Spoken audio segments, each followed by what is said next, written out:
Ito yung araw na kung saan nagluto tayo ng produkto natin na chicken pastil. At ang produkto naman na ito ay develop at gawa ni Mrs. na ibinebenta namin sa pwesto. Pero ang version na to ay ang premium product namin. Bali, gumawa kasi kami dito ng nilagay namin sa bottle. Unti-unti nag-a-adapt din tayo sa mga produkto na pwedeng maibenta online. Dahil sa mahabang panahon, ang produkto lang namin ay yung naibebenta lang locally. Kung saan ang market namin ay yung sa community lang namin o yung dito lang sa bayan. Sa panahon natin ngayon ay napaka-powerful na ng social media at syempre marami ng online shopping platform na unti-unti ay papasok tayo rito. At sa paggawa ng gantong produkto ay guided din tayo. Guided tayo ng food tech experts. At ang team nga ni Sir Oliver Jader Contreras, Ma'am Sheila at Ma'am Florence. Bali sa scope ng chili garlic ako nagpaturo. Pero, yung pinaka-basic need natin na malaman about sa food bottle products ay na-discuss din nila. At syempre, in-apply natin yun dito. Nung una kaming gumawa nitong chicken pastil ay para lang talaga sa pwesto. Dahil sinubukan niya ni Mrs. na magbenta. Since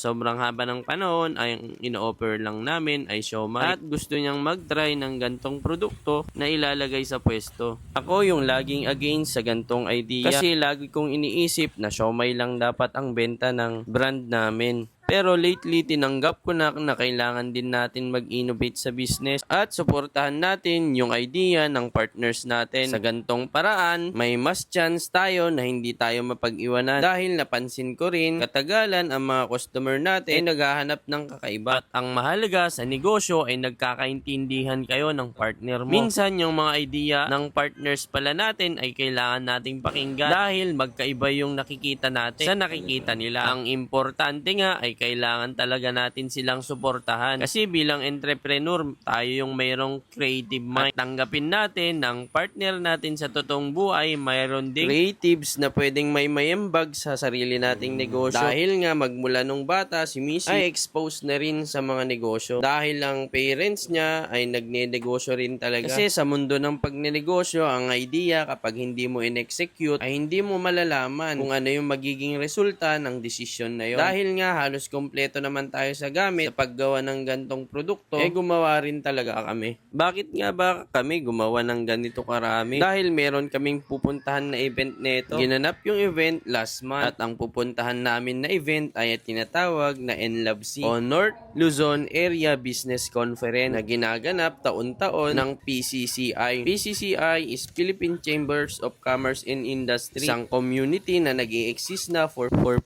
years mahigit. At ang NLABC naman ay 35 years na rin na ginaganap kung saan nagsasama-sama ang mga business leader, industry leader, entrepreneurs, LGUs, national officials, local chambers ng Region 1, 2, 3, and CAR para i-discuss yung mga current issues ng bawat rehiyon na kung saan pinag-uusapan kung paano pa mas mapapaunlad ang mga bayan. At napansin ko rin na hindi lang yon kundi pati sa batas ay napakalaki ng ambag ng PCCI dahil isa sila sa mga gumagawa ng resolution sa katulad nating MSME. At alam nyo ba na ang SMSE ay 66% ng employment ay under sa atin at 99.6% naman ng negosyo ay consist of SMSE. Sa mga gantong event, mas napalawak po yung kaisipan ko sa mundo ng pagnenegosyo. Ito yung mga panahon na kung saan higit isang taon na akong natigil sa pagnenegosyo dahil gusto kong ma-fulfill o makumpleto kung saan nga ba ako nagkukulang, kung saan kami nagkukulat. Napakaraming bagay kung natutunan sa mga gantong community. At isa na rin rito ang mamit ang mga leaders ng mga local chamber, mga successful na tao at may mga malalaking kumpanya katulad ng kumpanyang ito, ang Laos Group, na kung saan mayroong 80 branches ng car dealership at hawak din nila ang malalaking brand tulad ng BMW, Ford, Kia at marami pang iba. Sa gantong pagkakataon, dito tayo mas natututo kasi bilang isang entrepreneur, kailangan pala talaga nating mag-explore, palakihin ang comfort zone natin at matuto tayo sa mga successful na negosyante. Kaya pala tayo nananatiling maliit kasi hindi tayo nag-explore. Kaya napakalaking impact na kailangan mong mag-join ng community. Community na aangkop sa estado ng buhay mo. I mean, kung saan ka inline. Bali kasi ako, nasa negosyo. Kaya mostly ng mga nakakasama natin at sinasalihan kong community ay yung related sa kung ano nga ba ako. Isang nagne-negosyo at entrepreneur na kung saan 10 taon na mahigit at hinahanap ko pa rin hanggang ngayon kung paano mas uunlad sa negosyo. Hindi ko na nag-put up ka, bigla ka nang magiging successful. Hindi ganun. Sa experience ko, papatatagin ka ng panahon. Dahil imagine, no, sa 10 taon kong pagninegosyo, wala pa kaming sariling sasakyan, sariling pundar ng lupa't bahay. Meron kaming motor at tricycle. Pero ganun pa man, maswerte ako at grateful and thankful. Kasi 10 years ago, wala kaming ganun ni Mrs. Dahil sa pagninegosyo na i-provide niya yun. Magpasalamat tayo sa kung anong meron tayo ngayon at magpatuloy lang sa buhay. Dahil pinaniniwalaan ko na para saan at paroroon din makakamit natin yung hinahanap nating tagumpay.